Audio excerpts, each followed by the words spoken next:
والصلاة والسلام على سيد المرسلين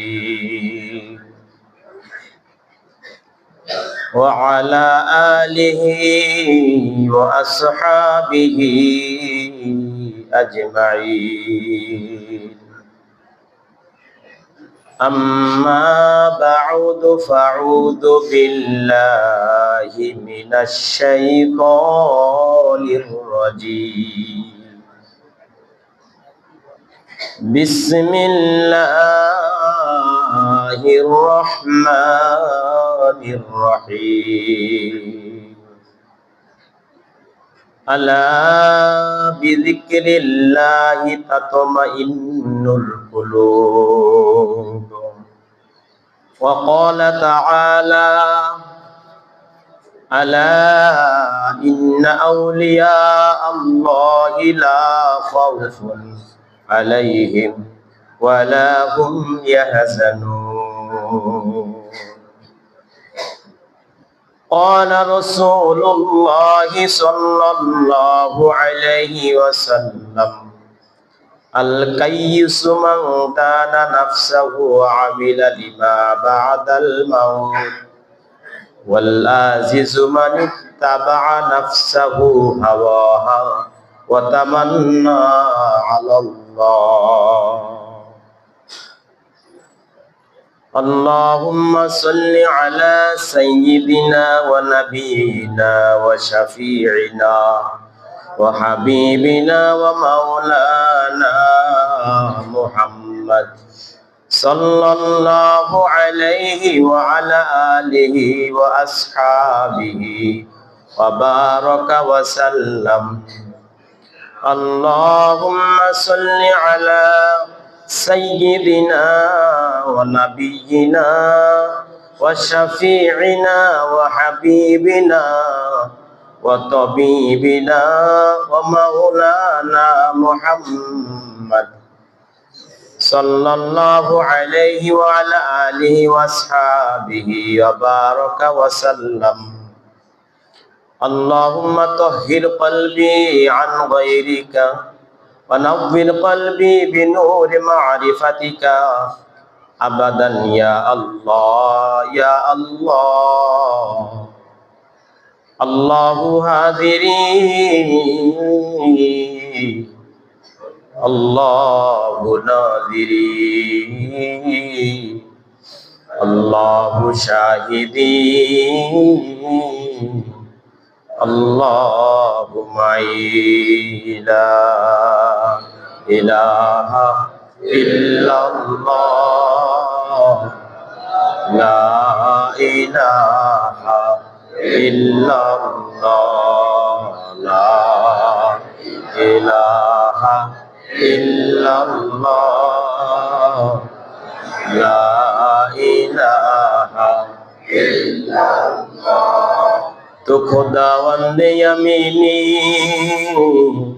تو خداوند یساری تو خداوند زمینی تو خداوند سماوی لا إله إلا الله لا إله إلا الله لا إله إلا الله لا إله إلا الله.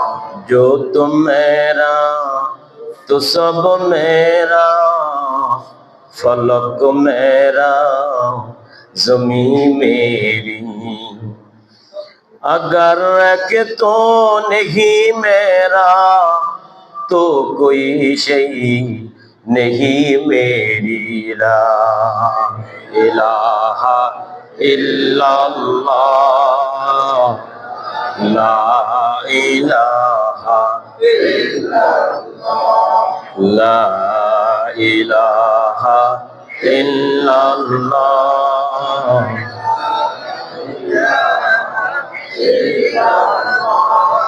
قلب ذاکر دے مجھے اور رونے والی آنکھ دے.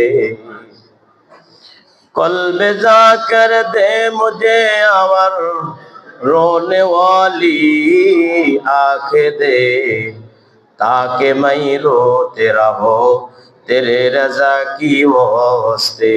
ला इलाहा इल्लल्लाह, ला इलाहा ला इलाहा इल्लल्लाह, ला इलाहा।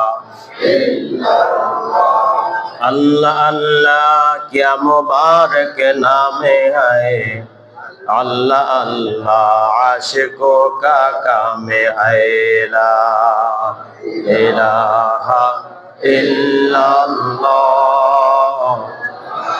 ला इलाहा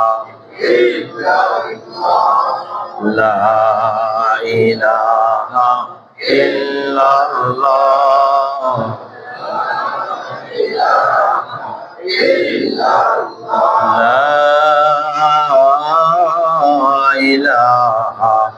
इल्लल्लाहु मुहम्मदुर रसूलुल्लाह।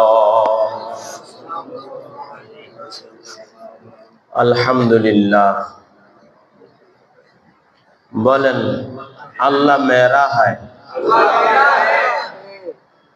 अल्लाह मेरा, अल्लाह अल्लाह আমার, আল্লাহ কার? পৃথিবীতে কোন একজন যদি আমাদের আপন থাকে তিনি কে? আল্লাহ মেরা হে। আল্লাহ কার? আইনা আল্লাহ, আল্লাহ কই থাকে? আল্লাহ কই থাকে? মান্না গঞ্জম দর জমিনে আসেমা, নেকে গঞ্জম দর কুলুবে মুমিনা। মুসা পয়গম্বর বলে আল্লাহ আইনা আল্লাহ, ও আল্লাহ আপনি কই থাকেন, কোন জায়গায় থাকেন? মান্না গঞ্জম দর জমিনে আসেমা,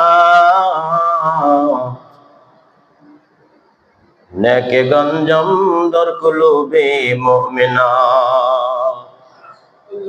এই কলবে যদি আল্লাহ থাকে তো দুনিয়া কিভাবে রাখেন?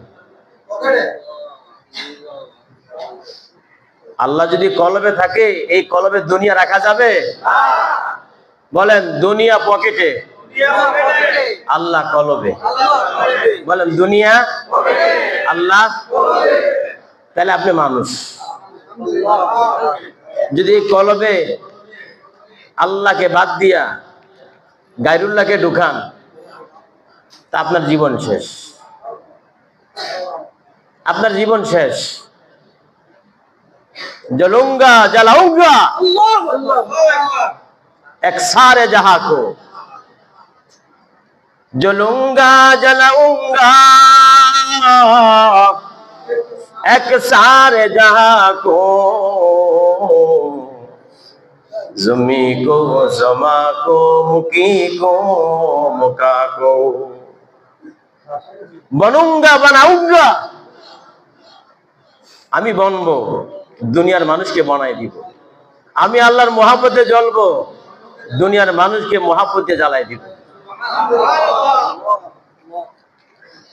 এজন্য আমার ভাইয়েরা,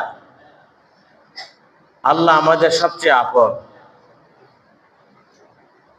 আপনারা যে বসে আছেন আপনাদের জন্য চারটা জিনিস অপেক্ষায় আছে। কয় জিনিস? চারটা জিনিস অপেক্ষায় আছে আপনাদের জন্য, আমার জন্য। এক নাম্বার, মালাকুল মাউত আপনার আমার জন্য অপেক্ষায় আছে। কখন মালিকের হুকুম হবে আপনার দেহ থেকে রূহটাকে খপ করে ধরে নিয়ে যাবে। কুল্লু নাফসিন যায়িকাতুল মাউত। মুসলমান যদি পারেন আজকে রাত্রে যাইয়া বালিশের উপরে মাথা রাইখা একটু চিন্তা করবেন, মনের বুঝাবেন, মন তুই তো থাকবি না, তোর থাকার জায়গাও না। মনের বলবেন, মন আমি ছিলাম না, এখন আসি, সামনে থাকবো না। আল্লাহ বানাইলেন কেন বানাইছেন আমাকে? আমি ছিলাম না, এখন আসি, সামনে থাকবো না, থাকার জায়গাও না। মালিক কেন বানালেন? তো মালিক বলে, ওয়ামা খালাকাতুল জিন্না ওয়াল ইনসা ইল্লা লিয়াবুদুন। এ বান্দা, আমি তোমার বানাইছি আমার গোলামি করার জন্য। আমার গোলামি করবি। তো বান্দা বলে, আল্লাহ জিন্দেগির সময় তো নষ্ট করে ফেলেছি, 40 বছরে জিন্দেগি দিছেন, কোনো কাজে লাগাইতে পারি নাই। 60 বছরের হায়াত দিছেন মালিক, আমি নষ্ট করে ফেলছি। জীবনে কত নামাজ ছাড়ছি, কত মিথ্যা কথা বলছি, কত গীবত শাকায়াত করছি। আল্লাহ আমার কি অবস্থা হবে? ও মালিক, হায়াতের সীমানা নষ্ট করে ফেলছি। আল্লাহ ডাক দিয়া বলেন, তুবু ইলাল্লাহ। বান্দা, 40 বছরের জিন্দেগির জন্য যদি তোর আফসোস হয়, 60 বছরের জিন্দেগির জন্য যদি তোর আফসোস হয়, এরে আমার গোলাম, এ গোলাম, ফাফিরু ইলাল্লাহ, আমার কাছে আয়, আমি তোর জীবনের সব অপরাধগুলো মাফ করে দিব। লা ইলাহা ইল্লাল্লাহ, লা ইলাহা ইল্লাল্লাহ। ভাইরা আমার, 1 নম্বরে মালাকুল মউত বসে রয়েছে আপনার রূহ নেওয়ার জন্য। আপনি বহু চিন্তা ভাবনা করতেছেন, বহু বাড়ি গাড়ি করবেন, বহু শখ, ওই দিক দিয়ে মালাকুল মউত বসে রয়েছে আপনাকে ধরার জন্য। এই হাম সব মুসাফির হ্যায়, কবর আখের ঠিকানা, कोई आगे रवाना है, कोई पीछे रवाना। क्या समाना लाया मुसाफिर, सफर तेरे है भाई, रंज के दुनिया में किस्ती मौज तुझ पाए मौजी। ए मुसलमान, सफर तो बहुत लंबा, অনেক লম্বা সফর। দুনিয়ায় 3 দিনের জন্য যখন তবলিগে বের হও, কত সামানা গুছাও, টাকা নাও। এ মুসাফির, তুমি তো দুনিয়ার মুসাফির। তোমার কবর থেকে হাসরের মাঠ বড় লম্বা সময়। কি নিছো সামানা, কি সামানা জোগাইছো? 2 নাম্বার, আমাদের জন্য অপেক্ষা করতেছে কি জানেন? যে স্ত্রীকে আপনি এত বেশি ভালোবাসেন, যে ছেলেটাকে এত ভালোবাসেন, মেয়েটাকে এত ভালোবাসেন, ভালোবাসতে বাসতে বহু সম্পদ জুড়াইছেন, আল্লাহর হুকুম সঠিকভাবে আদায় করতে পারেন নাই।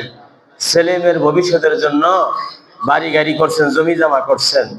2 নাম্বারে, ওই আপনার ছেলে মেয়েরা বসে রয়েছে, আপনি কখন মারা যাবেন, আপনার সম্পদগুলো তাদের কবজায় কখন আসবে, বসে রয়েছে তারা। বাপ যখন বৃদ্ধ হয়, তখন ছেলেরা বলে, মরে না কেন বুড়ায়, মরে না কেন, মরলেই তো বিল্ডিংটার মালিক হইতে পারতাম। চুরি বাটপারি করে কারে খাওয়ান, মানুষের ঠগাইয়া কারে খাওয়ান। বিপদ যখন আইসা যাবে, তখন মাথা ওয়ালে বাইরেবেন, কোনো কাজ হবে না। আজকে যারা অবৈধ টাকা কামাইয়া ছেলে মেয়েকে দিতেছেন, তাদের অবস্থা কি জানেন?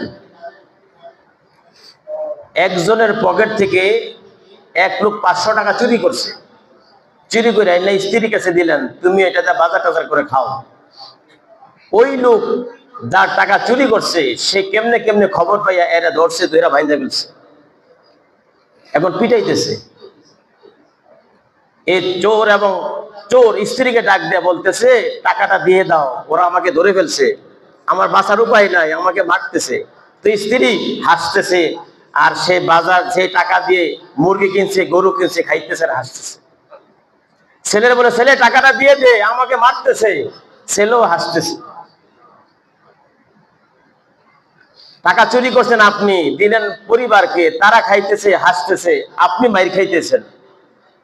মুসলমান, এই সম্পদ জোড়াইয়া যখন কবরে যাবেন, যখন ফেরেশতারা পিটাবে, তখন বলবেন ঠিকই, বাবারে সব সম্পদ দিয়ে দে। তারা দিবে না, তারা সেই বিল্ডিং এ বসে বসে মজার মজার খানা খাবে আর হাসবে। কথা ঠিক না বে ঠিক? কাদেরকে আপন মনে করেন? আমার এক মুসল্লি বলতেছে, হুজুর আমার চাচা মারা গেছে 3 বছর হয়। 3 বছর পর আমি স্বপ্নে দেখলাম যে আমার চাচার আবার মাটি দিয়ে দিয়েছেন, আমার আব্বু পাশে আছে।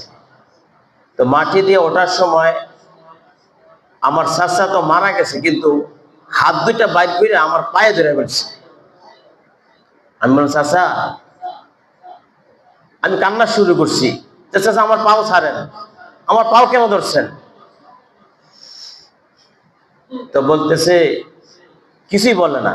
পরে জিজ্ঞেস করলো, আপনি কি আব্বার কাছে কিছু পাবেন? কিছুই বলে না। এই মুসল্লি ঘুম থেকে উঠা, বেশি দিনের ঘটনা, আমার বলতেছে, হুজুর আমি স্বপ্ন দেখা, আমি স্বপ্ন থেকে উঠেও কাঁদতেছি। পরে আমি নিজে নিজে ব্যাখ্যা করলাম যে সম্ভবত হয় আমার আব্বা চাচার কাছে কিছু পানা, নতুবা চাচা আমার আব্বার কাছে কিছু পানা। পরে আব্বাকে বললেন, আব্বা আপনার কাছে আমার চাচা কিছু পায় বা আপনি পান কিনা? তার বাপ বলতেছে, হ্যাঁ, আমি কামাই করে একটা জমি কিনছিলাম, এটা সে চাষ করে খাইতো, খাইতে খাইতে এবার জমি সে দখল করে নিছে, আমাকে দেয় না। তো বললো, চাচা এই জমির জন্য আজকে আব্বা চাচা আমার জমির জন্য আমার পায়ে ধরছে, যে আমি আপনাকে বলি যে আপনি দাবিটা ছাইরা দেন, না সে আটকাই যাবে। আমার ভাইয়েরা, কবরে যাওয়ার পরে পাও ধরবেন, জমি জামা টাকা পয়সা মানুষের হক মাফ করাইতে পারবেন না। বুঝতে শুনা কবরে যাইয়েন। ইয়া আইয়ুহাল্লাযীনা আমানু তাকুল্লাহ হাক্কা তুকাতিহি ওয়া লা তামুতুন্না ইল্লা ওয়া আনতুম মুসলিমুন। মুসলমান হয়ে কবরে যাই, ধরা খেয়ে যাবেন। তো স্ত্রী ছেলে মেয়েরা বসে রয়েছে, আপনি কখন মারা যাবেন, বাড়ির মালিক, জমির মালিক, ফ্যাক্টরির মালিক সে কখন হবে?